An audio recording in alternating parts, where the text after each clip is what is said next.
Welcome back, everybody, to the California Small Farm Conference. My name is Evan Wigg. I'm with Community Alliance of Family Farmers, and we are so excited to have you here for an incredibly important workshop, the State of the Farm Bill.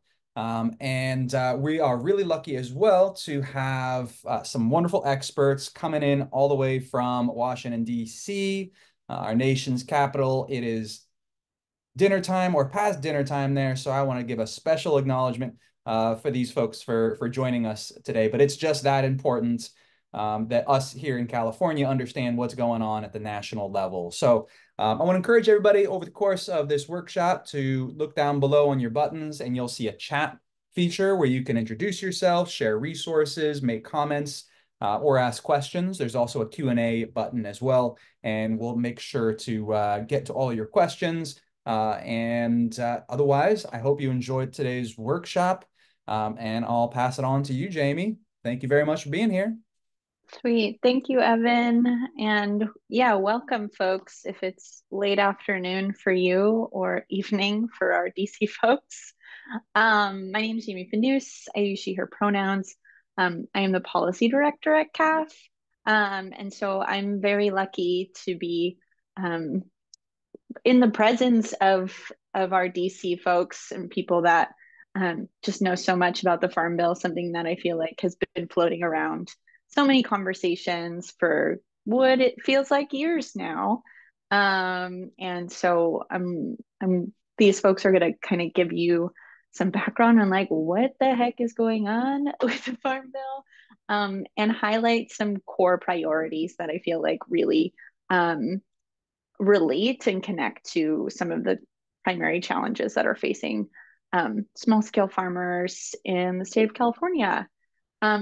So with that, I'm actually going to just hand it over to our speakers to do some brief introductions of themselves and the organizations that they're affiliated with before like getting into deep learning that we will all have and action items. So with that, I'll hand it over. Maybe I'll hand it to you, Mike, first. Thanks so much. Appreciate the warm introduction. I myself am fresh off a dinner and bedtime for a couple of little ones, but really excited to be here with you all today and to get to talk a little bit about Farm Bill. My name is Mike Lavender. I'm the policy director at the National Sustainable Agriculture Coalition, based here in Washington, D.C. NSAC, for those of you who may not be familiar, is a grassroots alliance of over 130 member organizations nationwide, focusing on the sustainability of the food system. I'll say a bit more about that when I kick off with some slides in just a few minutes, but that's the high level overview. And I will turn it over to Billy next to say hello. Sure. Hey there, y'all. My name is Billy Hackett. I'm with the National Sustainable Agriculture Coalition as well. NSAC, Mike is my boss.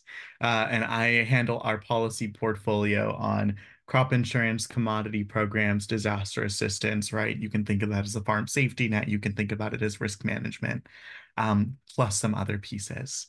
I've been with NSAC for about 3.5 years, and I'll pass it on to Jordan. Thanks, Billy, and thanks, Jamie, Ethan, for this opportunity. And really happy to be here and talking with you all about Farm Bill stuff. My name is Jordan Treakle. I work for the National Family Farm Coalition. I'm the National Programs and Policy Coordinator for NFFC. NFFC, somewhat similar to NSAC, is a member-based coalition. We were founded in 1986. We represent 30 member groups, which count for about 100,000 small and mid-scale farmers and fishermen and ranchers across the U.S. And our core area of work is around advancing food sovereignty and acting as a bridge between our farmer membership and the federal government through policy advocacy. Land and credit issues have been central to our policy work for the past 30 plus years. And they're two core areas, priority areas for the Farm Bill right now. And so I'm going to talk about those issues a bit more in a minute.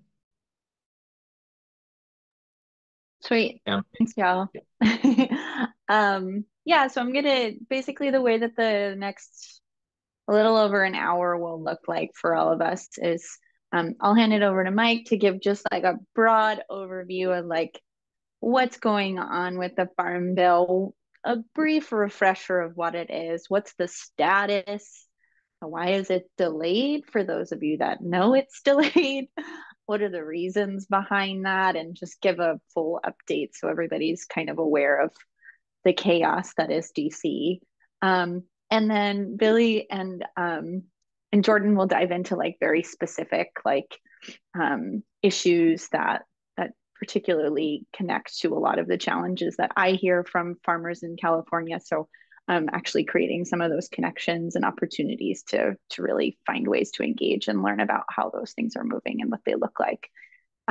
So yeah, with that, I'll hand it over to you, Mike, to get us started. Wonderful. And we will get the tech going here. And as that's happening, if you've got questions, use that Q&A feature or drop them in the chat. We will have a time at the end of some of these presentations to really get into questions. So start logging them in, and we'll get to them for sure. So yeah, thanks. Great. And I will keep an eye on the clock, but if I'm getting into the red zone, feel free to let me know. All right. Hello again, folks. Thanks for spending your afternoon, early evening with us out on the West Coast. Again, my name is Mike Lavender. We're going to talk a little bit about the 2024, I should have put a question mark after 2024 Farm Bill. And we'll start with a little bit about NSAC and then a little bit of Farm Bill 101 for those of you who maybe could use a refresher or it's been a little while. And then we'll get into the current Farm Bill reauthorization. So first, a bit more about NSAC. As I just mentioned, we are a national grassroots alliance of over 130 member organizations. And on top of that, hundreds of more partners and allies from around the country working together to improve federal food and farm policy. We just had our 30th anniversary a year or so ago, I believe 2022, within the past couple of years. We turned 30. A bit more on how NSAC works. So farmers and stakeholders share their experiences, ideas, challenges related to federal policy and programs with local organizations or regional organizations that they happen to be members of. Those groups, those local or regional groups, sometimes national groups, in fact, are in turn members of NSAC. So those member groups collect input from farmers and other stakeholders, as well as their own experiences, and bring those experiences and asks to NSAC. And so at NSAC, our team of about 16 people, many of whom are based in Washington, D.C., but increasingly these days, that's not a requirement. The team of about 16 or 17 folks at NSAC, we identify in deep partnership with our membership, top priority sustainable food and farm policy issues nationwide. And from there, we work not only among our staff, but among our membership to set campaign strategies and campaign to win through the federal farm bill, through federal appropriations, and a lot of different things, rulemakings and different things that happen at USDA and more broadly within the executive branch. And so through that, working directly with members, we bring those asks to Congress and to USDA to advocate for those policy changes. So I wanted to start off with just a bit of Farm Bill history. There is quite a bit, and I'm sure some of you have some of this history, but it felt important to start there. So first and foremost, the Farm Bill is today what we call a piece of omnibus legislation, right? So a large, multi-part bill that contains hundreds of programs, hundreds of policies, billions of dollars in funding. And the original Farm Bill actually dates back to the Dust Bowl era. In the original Farm Bill that we think of today was actually originally three separate bills that were collectively a part of Franklin Delano Roosevelt's New Deal legislation. The first Farm Bill or set of policies that we now think of as the Farm Bill came about as a means to address two really concurrent problems. One, rock bottom prices for farmers due to overproduction and extensive hunger and poverty, both on and off farms. So early farm bills were seeking to tackle catastrophic erosion, soil loss, drought, and poor land stewardship lack of credit for small farmers, basic rural infrastructure needs, and more. These origins can still be seen in the Farm Bill today through commodity programs, through nutrition programs, and conservation programs. It's also incredibly important to note that there are some things that have never been fully addressed or even adequately addressed within a farm bill. One example is, broadly speaking, structural racism and racial equity within food and agriculture and food and farm systems more broadly. To say a bit more about that, um, looking even further back, the stolen land and labor underpinning the U.S. agricultural system goes back to the very founding of our country. Our agricultural system was established based on land that was successively stolen from tribes through unfair treaties, through the Homestead Act, and through other broken treaties. The map you can see here reflects some of that stolen land. The system was also based on stolen African labor and was especially reliant on enslaved African people. It's really important to name these things as we enter a Farm Bill topic. One, it's important to have this knowledge and awareness, just period. But also the impacts, the effects of this history are still with us today, are still with us in every Farm Bill policy conversation that we have as NSAC staff. I'm sure the same is true for Jordan as well. So these are very much history that is alive and well in some ways in the policy that we're seeking to change in many cases in the 2024 Farm Bill reauthorization. So let's get into a little bit more of what exactly the Farm Bill is. It's developed roughly every 5 years, a massive piece of legislation, and it sets the rules of the road for our nation's food and farm system. It contains policies, programs, and funding for virtually everything that you could think of that governs food and farms, the food and farm system here in the United States. Everything from rules around who's eligible for a farm loan to funding for food assistance to research. Um, uh, the list goes on and on. And roughly speaking, it's reauthorized every 5 years. The last Farm Bill was reauthorized in December of 2018. Just a bit more, the Farm Bill shapes so much of daily life in the United States, and even broader than that. It influences what we eat. It obviously influences the livelihoods of our nation's farmers. It impacts our environmental and natural resources and the economy. And oftentimes the Farm Bill, from the big picture, certainly here in Washington, D.C., is thought of as a rural bill. And it certainly is that, right? It invests significantly in rural areas, but it's not only a rural bill, and it really impacts the economy of the country writ large. President Obama once referred to the Farm Bill as a Swiss Army knife. And here's a nice little Swiss Army knife image to give you a sense of some of the different things that the Farm Bill is capable of influencing and impacting. The final slide on giving you a sense of the scope of the Farm Bill overall is just a simple pie chart to show you where some of the investments in the Farm Bill are directed. Overall, during a 5-year window, the previous Farm Bill, the 2018 Farm Bill, was predicted to cost just under $500 billion, so coming in at $428 billion. Roughly 75% or 3/4 of that is for nutrition assistance, most of which is for the Supplemental Nutrition Assistance Program, but significant portions are invested in crop insurance, commodity programs, land conservation, for example, the Conservation Stewardship Program. And about 1% or 4.8 billion is invested in often what's referred to as the miscellaneous title: horticulture, forestry, rural development, credit and research, and all things that are very important, but garner much less of an overall investment in terms of the broader scope of the Farm Bill.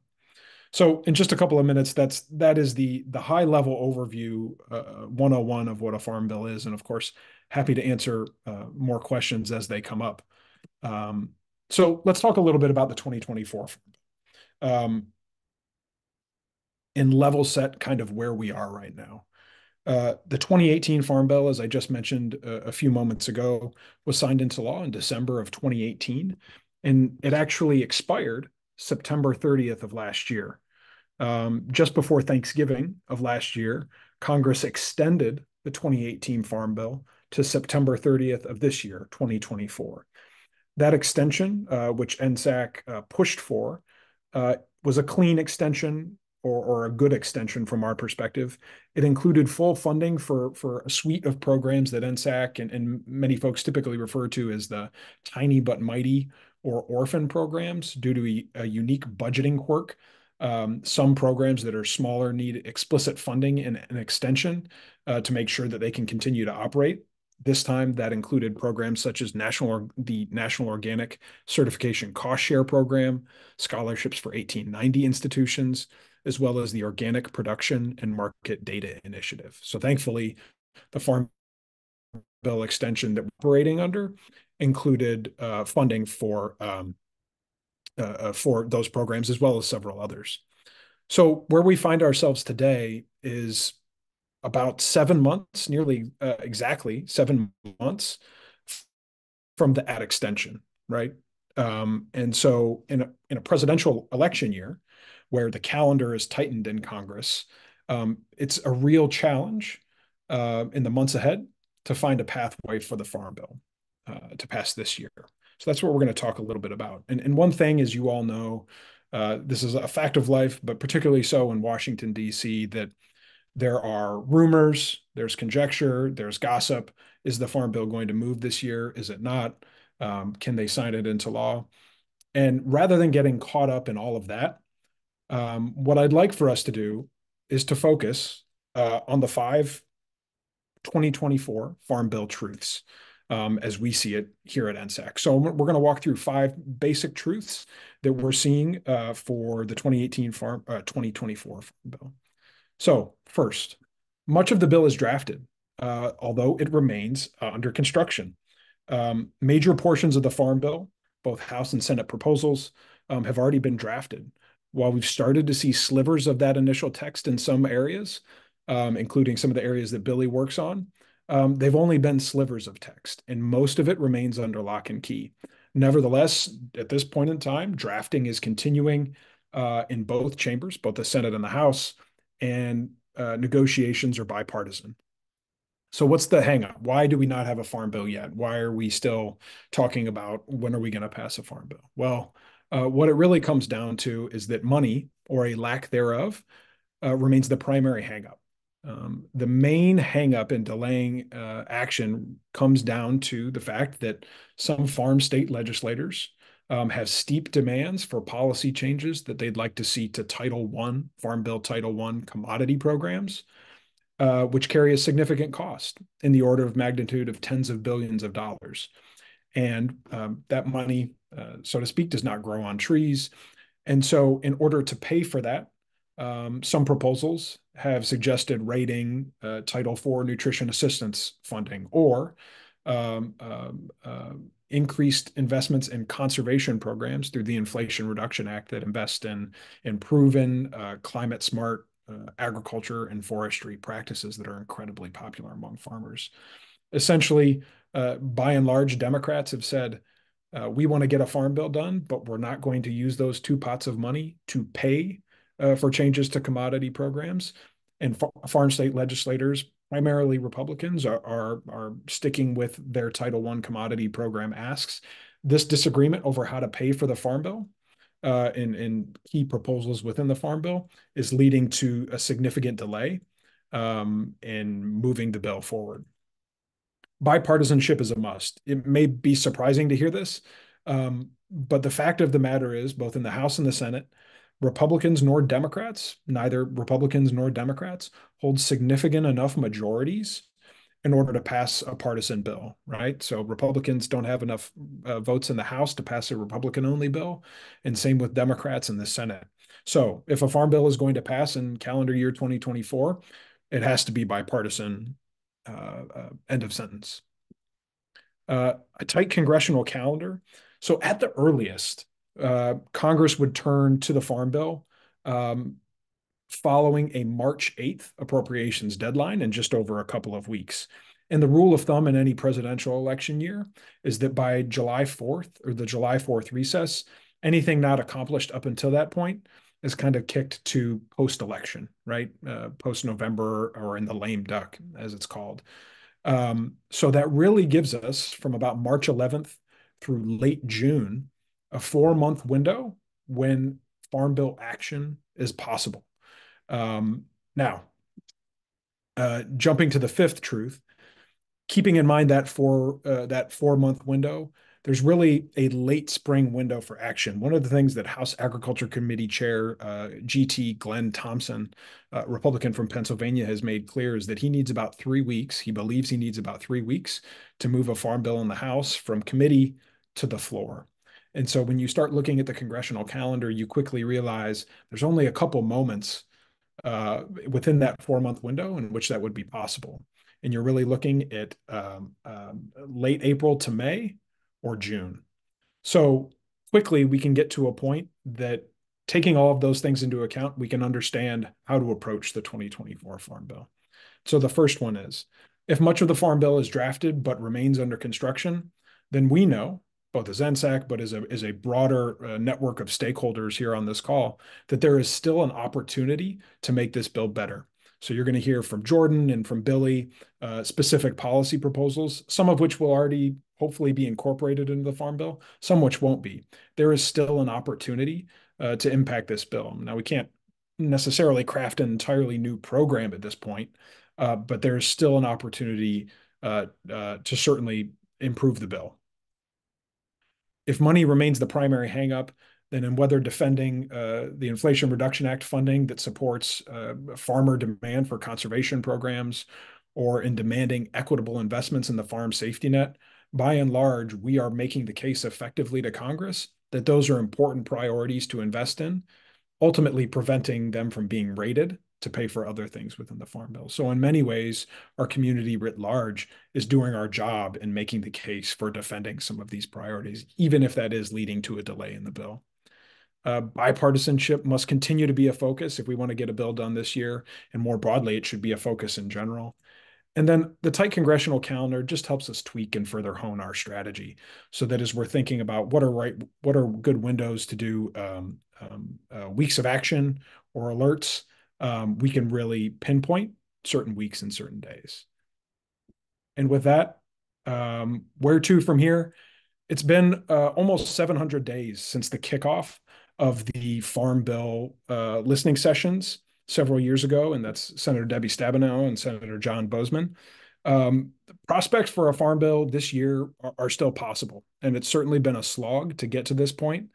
At NSAC, we are operating as if a Farm Bill could move over the next couple of months, but we're certainly preparing for the long term too, and strategizing about what it would mean to enact a Farm Bill in 2025 and beyond. So sorry for going a bit over my time, but I'll leave you with that, and happy to answer any questions when we get to that point of the agenda. Thanks so much, Mike. I've already learned a lot. I might sneak in this one question that I saw in the chat that I think is just important for people to know as we're entering into some of these other topics is, where does the funding come from for the Farm Bill?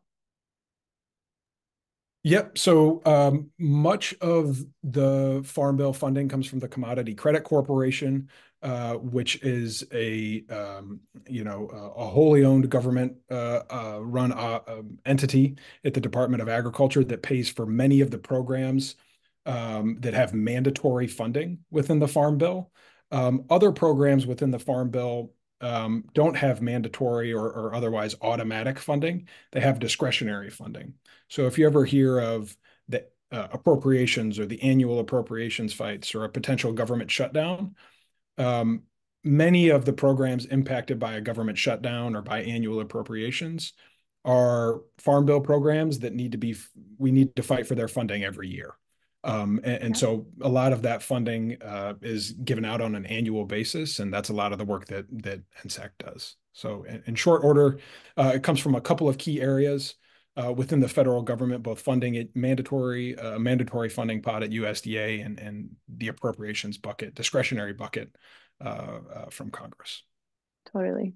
Thanks. Um, well, with that, I'm going to hand it over to you, Jordan. Thanks, Jamie, and thanks, Mike, for that great overview and setting the stage for us. So I'm also going to try to put together a PowerPoint here. Let's see if we can make this work.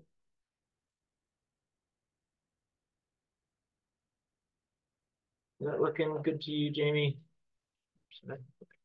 Yep, great. So as I mentioned before, somewhat similar to NSAC, NFFC is a member-driven coalition, and so our farmer board sets the strategic priorities for NFFC and our Farm Bill priorities, and then we work with our member groups on the ground to shape our policy asks for things like the Farm Bill and advance those in Congress. So I'm going to talk about two of those priorities in the Farm Bill for us, land and credit, or historical priorities for our organization.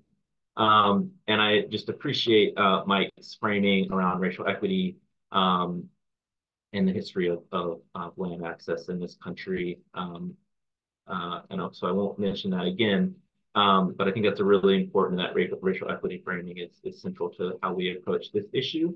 The other important dynamic for NFFC that shapes our understanding of issues like land in particular is our participation in international farmer networks.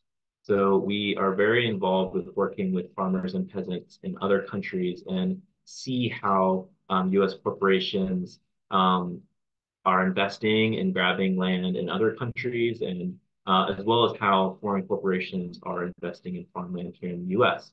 So seeing these issues in the broader context of the global food and agriculture system definitely is an important part of our work. So this first, I'm going to kick us off on land, and just a little bit of background. We started tracking pension funds investing in land as a speculative asset going back to the early 2000s, because we saw this corporate land grabbing trend scaling up really rapidly in the early 2000s, and particularly around the 2008 financial crisis, both in places like the northeast of Brazil, but also in the US. And for those of you who don't know, TIA is one of the biggest pension fund managers in the world, and they, in many ways, sort of developed this model of investing in land as a long-term speculative asset, but also as a hedge against a volatile stock market. And this is happening when I think we're all really familiar with the democratic trends in agriculture, with about a quarter to a third of farmland, or approximately 400 million acres, expected to change hands in the next 10 years or so as farmers age out of the sector. And so we're recognizing this upcoming trend in land ownership, and this increasing sort of aggressive push by these institutions into farmland. But we're not only concerned about land for these corporate investments. These corporations are also very invested across our food system in consolidating agriculture processing, agricultural inputs, vertical integration to everything, including waste management, of taking waste off of farms. So we're seeing these corporate actors having their fingers in many different parts of the food system, but land is special, it's different. And so we've really focused on their land investments as part of one of these priorities. And we see that from this map, and this is a few years old, that California is one of the key states where TIA, as the biggest land investor in the US, is most heavily invested. We're aware of TIA owning about 400,000 or 500,000 acres across the country, but there are no federal reporting standards for domestic corporations. So we don't know the full scale of it. We know that the California context is certainly a priority.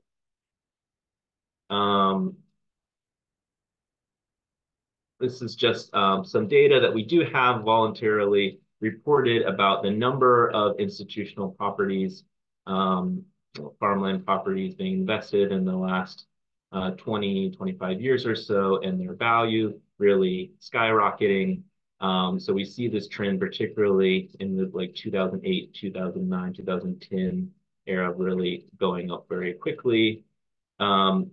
And we see the rising cost of farmland really also increasing significantly. So this slide is also a few years out of date. The average cost per acre in the country is about $3,800, but our farmers in places like Iowa are seeing prices that are between $20,000 and $30,000 an acre, the highest levels since the 1970s.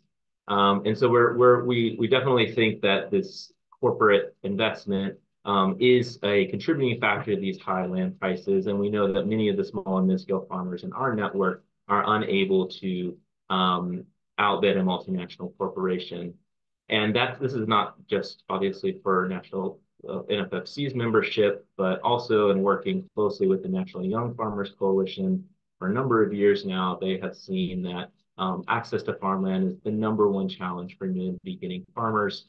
And so new and beginning farmers are increasingly having to rely on access to credit to be able to buy farmland and then starting their business in more debt.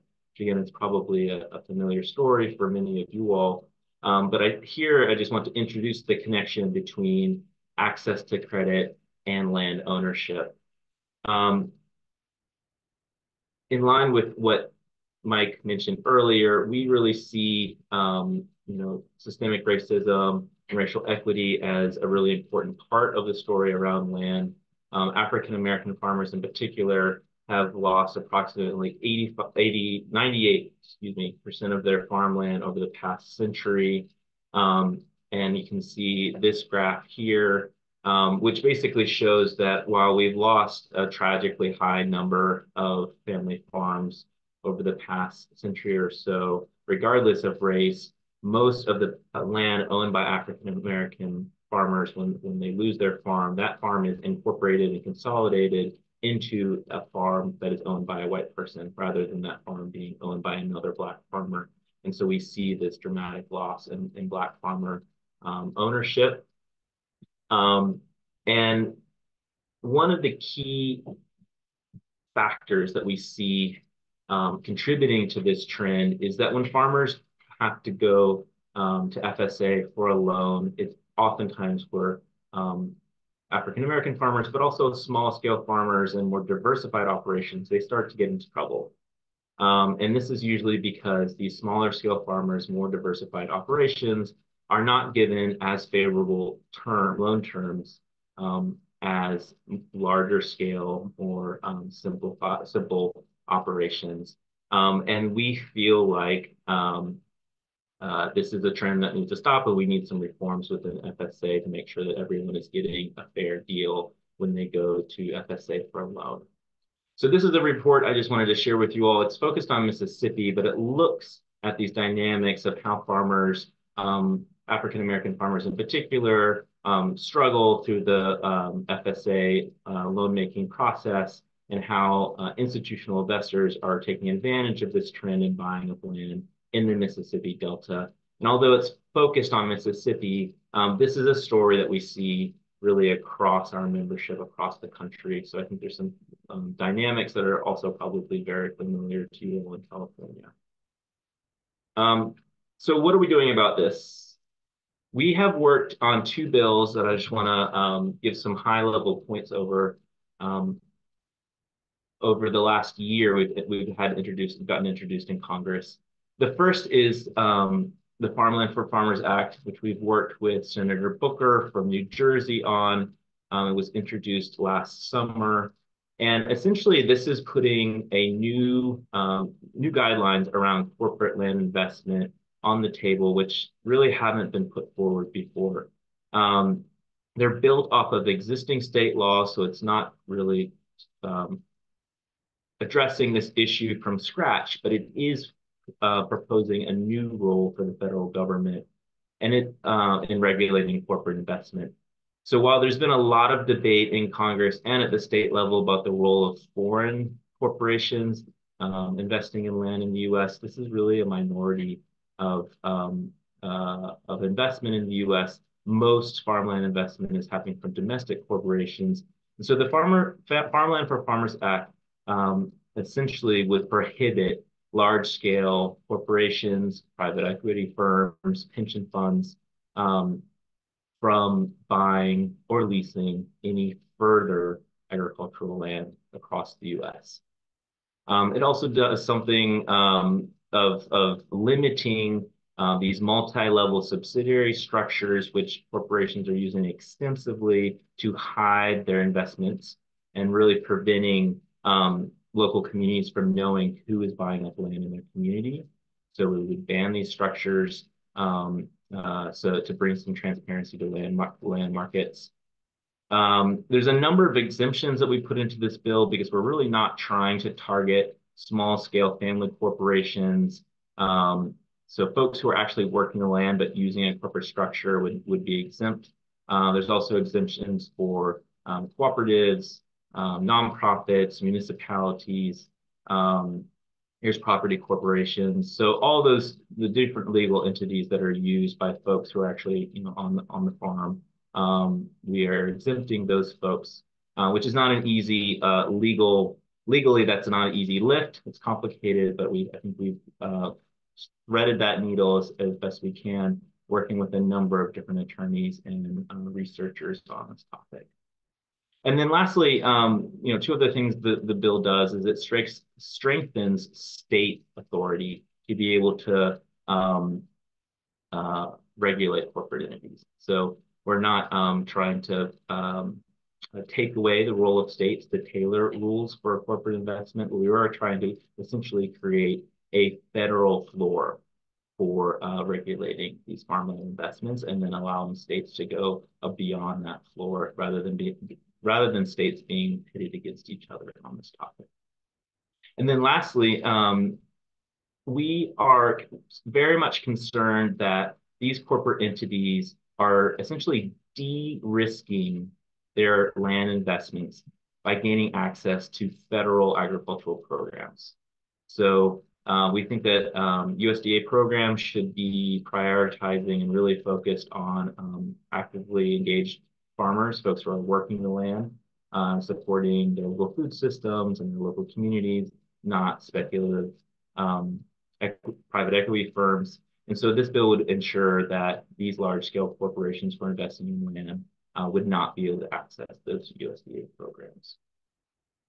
So that's the quick overview, and I'm very happy to go into more detail and answer questions about that bill at the end. But I'm going to switch gears here and talk about the Farmland for Credit bill, which is a bill that we worked with our member group, RAFA USA, which is also a member of NSAC.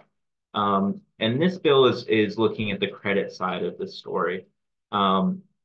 We, again, are concerned that there is not enough oversight and transparency in how FSA lends to small and mid-scale farmers, and particularly farmers of color, and this leading to their loss of their businesses, their land, and their homes. So there's really three buckets of work that this bill puts forward in the reform process. The first is strengthening farmer borrower rights in the FSA lending process. So in particular, we're very concerned about the over-collateralization requirements that FSA is not legally bound to, but through basically trying to cover the risk of the agency and putting more risk on the farmer. Farmers are being asked to put up their homes and collateralize their loans up to 150%. And we really think that the agency should be acting more like a safety net and allowing farmers to remove their, to not prioritize the home as a source of collateral, and being able to remove their homes from the loan security as soon as possible so that folks can stay in their homes and on the property. We are doing things like ensuring that farmers can refinance existing debt with FSA loans, which is sometimes the case, but not always the case. We're expanding equitable relief programs with FSA, which essentially ensures that when FSA makes a mistake on a farmer's loan and that causes an economic damage to the farmer, they miss a planting season, the FSA has to provide some economic relief. And we're proposing some pretty basic transparency and sort of fairness of process reforms to the National Appeals Division. Things like putting a burden of proof on FSA rather than the farmer when a farmer feels that they've been wronged by the agency and try to appeal a decision. The second bucket is trying to make sure that FSA, as they often referred to as the lender of last resort, is in fact the most inclusive lending institution. So things like eliminating the 7-year loan eligibility limit, which is an arbitrary number of 7 years.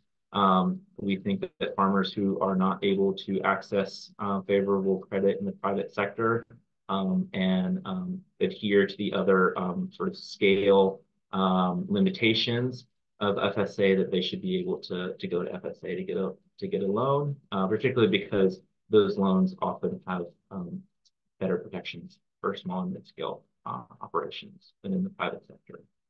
Write-downs is an important topic. When a farmer gets write-down from the agency, they're oftentimes no longer able to get a loan from FSA in the future. And too often farmers are not told this. So they'll accept the write-down, not knowing that they're no longer going to be able to be eligible for a future loan. And we think that this is just something that we can take off the table to make sure that folks who should be eligible can remain in the FSA system. And then lastly, the third part of the bill is some time-limited sort of direct support pieces of the bill to help folks get their feet under them. There's a lot of mid-scale producers in particular who really struggled through the pandemic with things like institutional markets being shut down and are still getting back on their feet. A lot of farmers got support through funding through the Inflation Reduction Act, but a lot of farmers also did not. And so we want to make sure that there's some waiver of interest for a couple of years for direct loans, as well as waiving some of the loan guarantee fees for historically underserved producers for a 2-year period. So that was a really quick overview. There was a lot to cover there, but I'll just wrap here. And we've got some action alerts for both of these bills. I should have mentioned that the the Fair Credit for Farmers Act is being championed by Senator Gillibrand in the Senate and Representative Adams, North Carolina, in the House.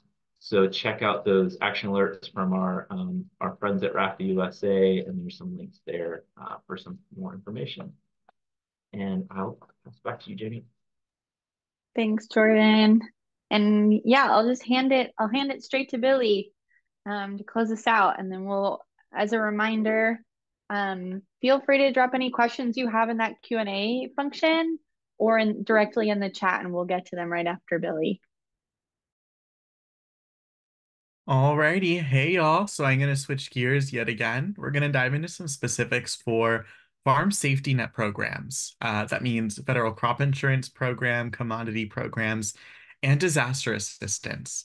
And so relevant to y'all, I believe, for 2 reasons. One, the very direct impact of the record floods that I know farmers in California experienced the last couple of years.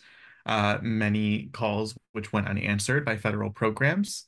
And the reality that these are the most expensive programs in the Farm Bill by far and represent the greatest concentration of resources in the hands of the largest players, and primarily farmers that grow commodity crops and at a very large scale using monoculture and industrial practices. So although you don't often think of these programs as the center of the farm world per se, they are one of the primary drivers of industrial agriculture and thus climate change in agriculture. So wherever you're coming at this issue for, it's about resource concentration. Who is receiving supports from the federal government and who isn't as a farmer. And so before I dive into some specifics, just a note that NSAC released a big report last week clocks in at around 45 pages. You don't need to read all of it, but if what I speak about today interests you, please do feel free to read it. It goes into depth significantly on new numbers, which states have received resources, which haven't, etc. But some high-level overviews and takeaways from that report that are relevant for this conversation today is looking at who has access to these programs. Again, the safety net in theory should be available to all farmers to recover from the worsening floods, droughts, storms, frosts, etc. that we're seeing, but it's not, right? Just 13% of farms were insured in 2022.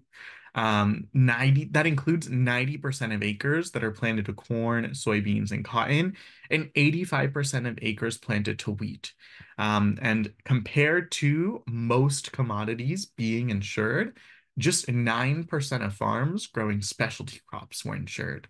Smaller farms are much less likely to purchase crop insurance on average, and in reality have very few crop insurance policies sold to them. You can see that breakdown on a chart here, where the dark number within each range of acre operated, it represents the full number of farms in that range, and the light blue bar is all the farms within that range that have purchased crop insurance. And so you can see that most farms, right, above 500 acres are insured. But when you drop down to any farm below 220 acres, very, very few farms are insured. And of course, these represent the vast majority of farms in this country. And this is an original map from our Farm Safety Net report. But you can see here which states were most enrolled, or which states had the most crop insurance policies sold in them to farmers in between 2017 and 2020, or excuse me, in 2023. And you can see that Texas and Oklahoma have the most farmers insured, and right, Illinois and North Dakota and many of these states in the Midwest, right, and the Great Plains have many insurance policies sold. Most farmers growing their row crops, again, they have coverage. They're protected, and these programs work exceedingly well for them. But when you look outside of those regions of the United States, when you look at the Midwest, excuse me, the Northeast, when you look at the Mid-Atlantic, and when you look at the West, these farms are, in general, much less likely to be covered.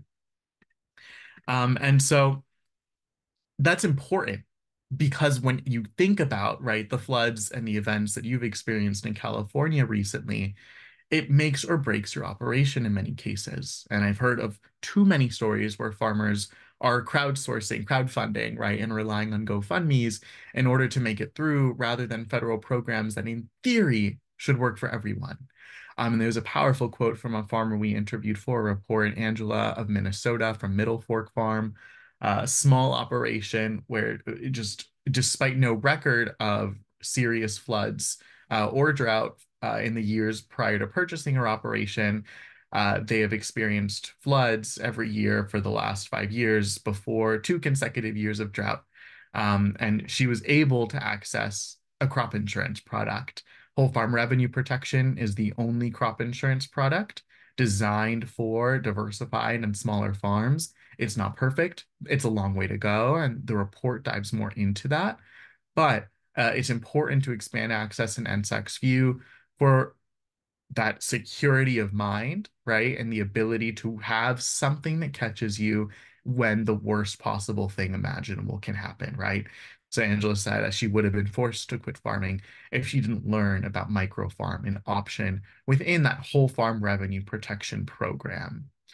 And so that's the reality for most farms, right, who are left out of these programs. But let's take a look at who's receiving that money, right, and where this money is going. Like I said, these are the most expensive programs in the Farm Bill by far. About 84% of spending in the Farm Bill, as of the latest projections for the upcoming Farm Bill, will actually be invested in nutrition SNAP programs. 84%. So just about 15%, just over that, of Farm Bill spending is actually invested in agricultural production. And of that, about 2/3 of that 15 or so percent goes towards crop insurance primarily, and then commodity programs. These programs, again, designed to catch farmers when they fall, in theory, but primarily support row crops and large industrial operations in the Midwest and the Great Plains. And so you saw, or in our report, we looked at data from 2017 to 2022 to see, again, who's receiving funds and who isn't supported by the federal government in the same way.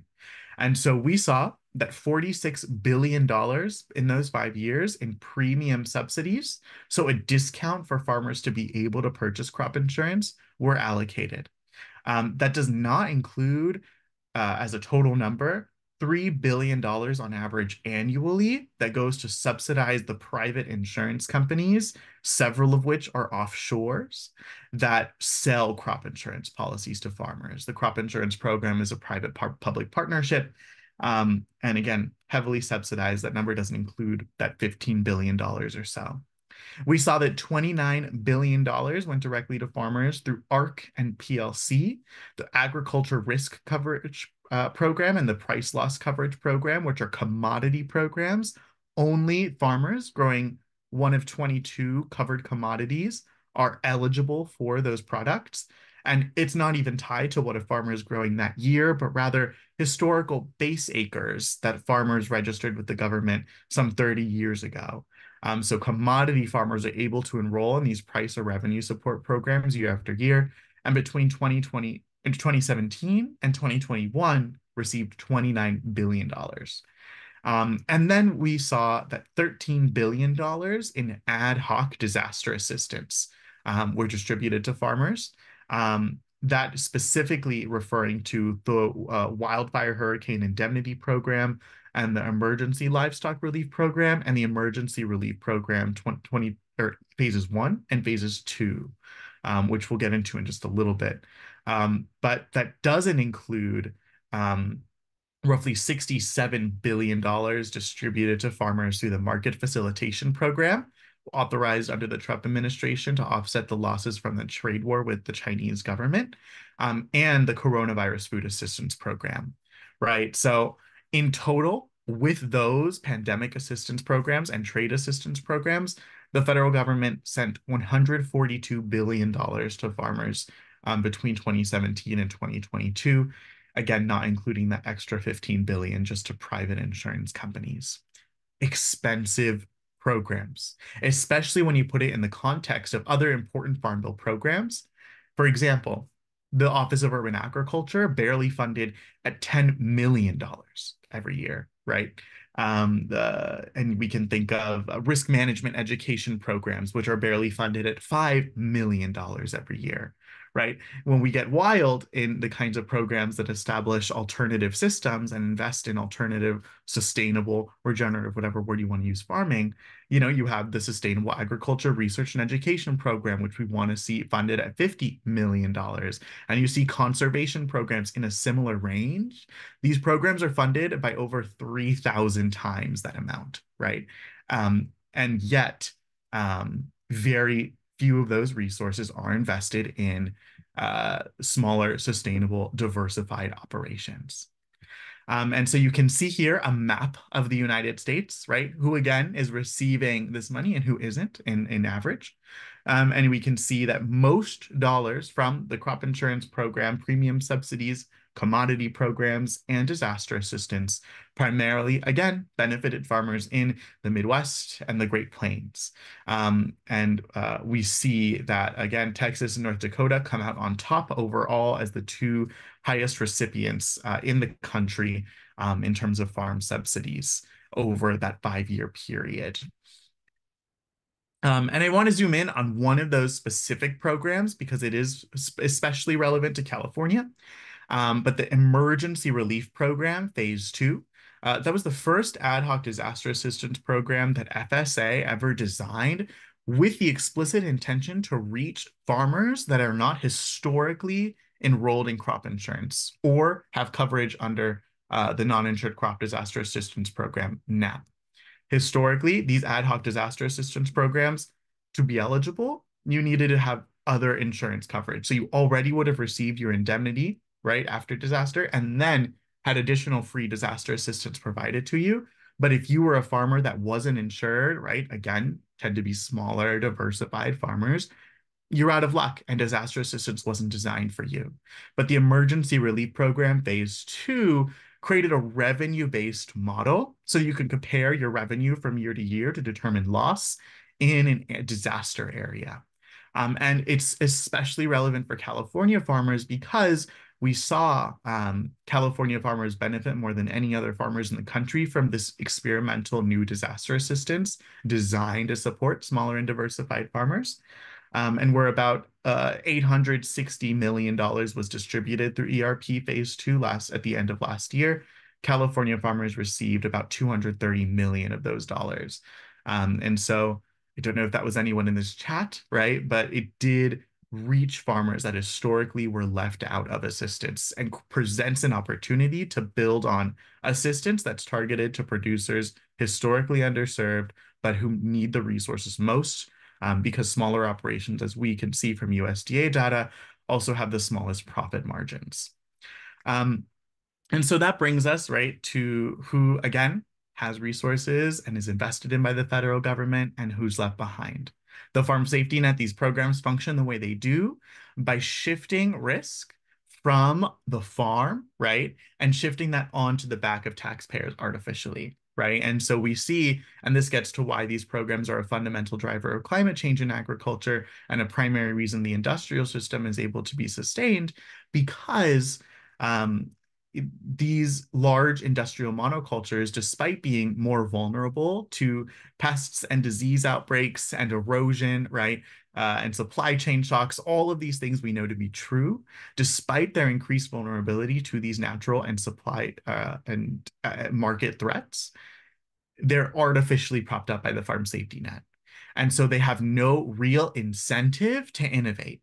They have no real incentive to build on-farm conservation practices that build soil health and improve resilience against frosts and droughts and storms, etc. Right? There's no incentive to diversify your products or diversify the markets you're selling into, because you know these programs work exceedingly well for you and you have something to catch you and to make sure you maintain a very healthy and record profit margin year after year. And so that is the fundamental underpinning of these programs that rewards or actively disincentivizes you from diversifying on your farm. And that's costing these programs more money than ever before. The federal crop insurance program paid out more than ever before in 2022. And the most commonly cited reasons for that were droughts and floods. And so we see already these programs are going to become more and more expensive, and solutions that Mike alluded to a little bit earlier when talking about the big picture farm bill negotiations that would only throw more subsidies at commodity programs, right? And just increase subsidies would be bandages that would never be able to address these rising costs to taxpayers. And so that's why we need solutions that invest in farmers, helping farmers adopt on-farm risk mitigation practices like conservation practices to build soil health and diversifying their operations. All risk management strategies that I know you in this room today understand the benefits of well. And so to quickly just name several bills, right, that are active on this issue, one important tenet of this work is to expand access to the safety net, because everybody, NSAC believes, deserves a safety net to catch you when you fall down and cannot recover yourself. The whole farm revenue protection program, which I've alluded to several times, again, the only program designed for smaller and diversified farms to have insurance, isn't perfect. And so the whole farm revenue protection program improvement act, introduced by Senator Brown and co-sponsored by most agriculture Senate Democrats, would streamline access to that program. I don't have a lot of time, so I'll keep it at that. And then I'll just also name these two bills: the Assisting Family Farmers Through Insurance Reform Measures Act and the Farm Program Integrity Act would, in the Affirm Act's case, institute payment limits and means tests to federal crop insurance subsidies in terms of those farmer premiums and the subsidies that private insurance companies receive, because right now those subsidies have no limits. And so we see the concentration again fall into the hands of farmers with the largest average household income and wealth. And so these measures would steward responsible spending and say, if you're a millionaire, you can't receive taxpayer subsidies year after year, and put a cap on how much those private insurance companies can receive. The Farm Program Integrity Act would take means tests and payment limits that are on the books for commodity programs, but actually implement them and make sure that their implementation is effective. Because right now, a means test that prevents millionaires from receiving from receiving taxpayer subsidies are effectively rendered useless by loopholes. And any farm, and Congress intended for all farmers who received taxpayer subsidies through commodity programs to be actively engaged in the farming and management, right? You need to be a farmer to receive subsidies. But a Trump era rule in late 2020 said that all family farms were exempt from that rule. But USDA defines 98% of farms as family farms. So there are effectively no limits to who can receive those payments, and you don't need to be an active farmer anymore. They also expanded in the 2018 Farm Bill the definition of relatives eligible for those payments, so that cousins, nieces, nephews, grandparents, etc., regardless of whether or not you've stepped foot on your farm, can receive up to $250,000 every year in subsidies, right? So this bill, introduced by Senator Sherrod Brown and Senator Grassley, a bipartisan bill in the Senate, would close those loopholes. And so those are just a couple of the most important bills moving to steward more responsible spending and to free resources that can then be used to invest in important investments for farmers, and help farmers to do what you got to do. And so I'll just, I know we're coming out of time, started to get scatterbrained there, but just one more reminder to look at this report if you're interested in some of these facts and figures. And thanks, y'all, for your time. Thanks so much, Billy. That was fantastic. And yeah, thanks to all of our speakers, and we'll spend the next 12 minutes we've got here just working through some of these questions. The first one is for you, Jordan, actually, because this was during your presentation of, and this is like the sad reality is it was specifically related to the Farmland for Farmers Act. Like, what's the likelihood of this happening? And I'm assuming it means like likelihood of it making it into a farm bill, or and what is the strategy for something that's like, I think a lot of us can agree is like quite significant and a little bit radical. Yeah, it's a great question. And this is always the $1 million question, right? Is how to try to get big reforms through a Congress that is definitely challenged with finding compromise, or finding bipartisanship. It's a common challenge across our work. We think that, we've seen almost every state in the country has, in the last 2 or 3 years, have introduced some kind of land investment bill at the state level. So we know that this is a politically important issue across the country. And the challenge that we see is that we're just not, the land governance rules at the federal level have not kept pace with the financial investment landscape that has really changed in the last 50 years. So if how likely it is to pass, we're going to fight for it in this farm bill, and if we don't get it in this farm bill, we're going to continue to make this a priority for our organization, because the trend and the challenge for farmland access for family farmers has not headed in the right direction, and it hasn't been headed in the right direction for at least 50 years. So we really need grassroots action to push folks at the local level, and contacting your members of Congress in DC to help us build power and momentum for this kind of big picture reform. Yeah, totally. Thanks, Jordan. And CAF is a supporter of this ask. We're a proud supporter. The next question I saw was in the chat. If anybody could, and I think one of y'all touched upon it, maybe Billy, in terms of like the scale of the urban ag program being like $10 million. Somebody asked like, what's going on with urban ag? what is it looking like in terms of investment and support? And yeah, anyone, feel free to jump in.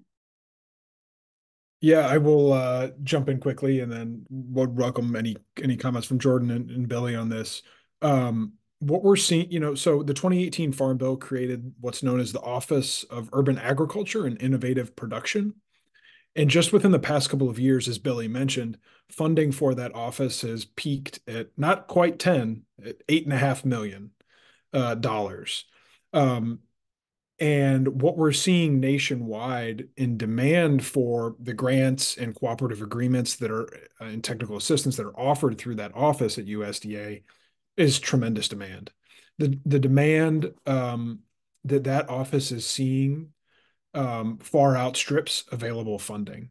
And so the challenge that we have, both at NSAC and more broadly as supporters of urban agriculture, is advocating for telling the story that what urban agriculture brings to communities, what it can do for the climate, what it can do for so many different things, and taking that case to Congress to say, not only can it do this, but here's the demand in locations across the country to do some of these things, to increase its funding. And there is we haven't mentioned it here, but there is a marker bill, that NSAC has worked on in partnership with others in advance of this farm bill to make improvements and tweaks and propose increased funding for the Office of Urban Agriculture in this farm bill.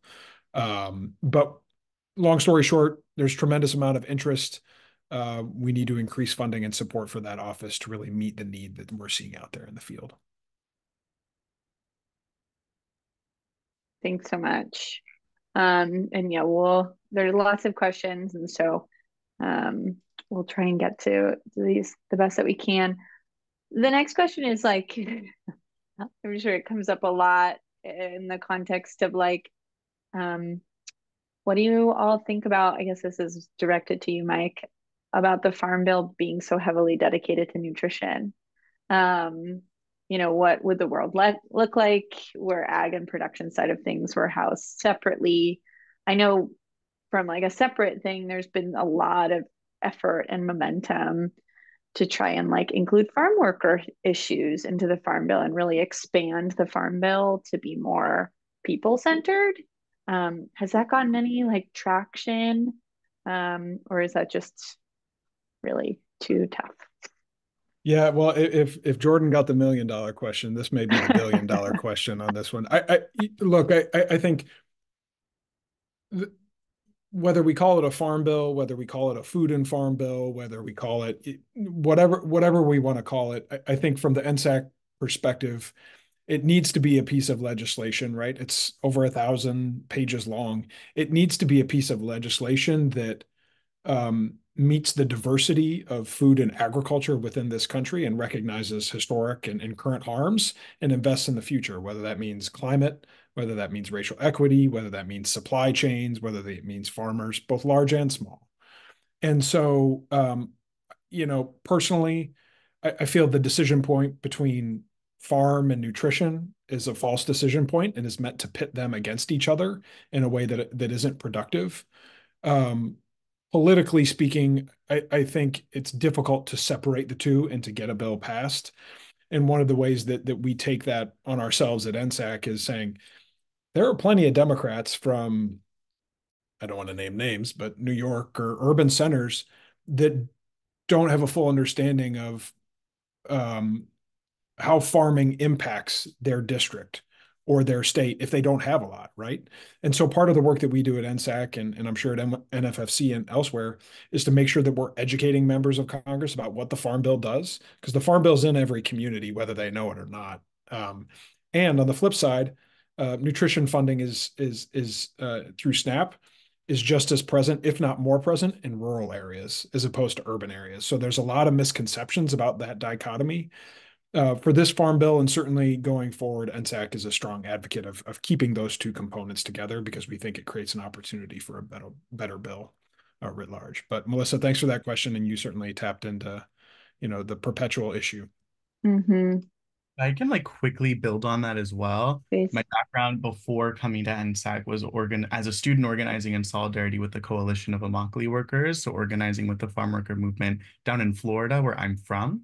And really seeing that issue on the ground is what made me interested in policy, and it's how I ended up in DC, trying to pull levers to create better change, right? And in a more just a more dignified foundation upon which future organizing can happen.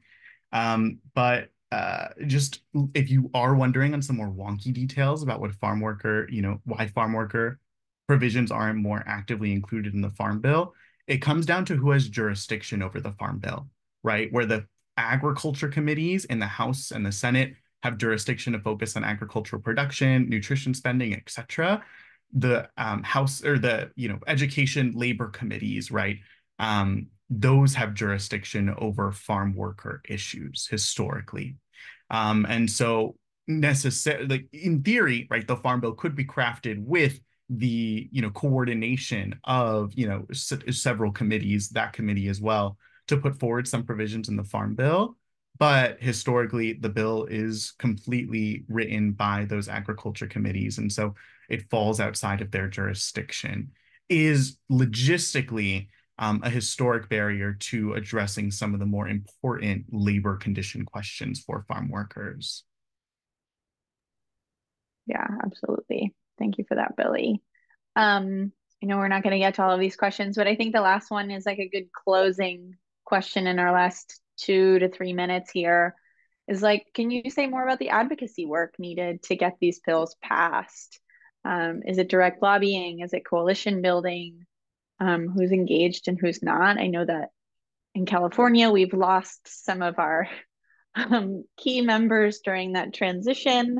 But there's still opportunities for us to engage. And so what would you all suggest?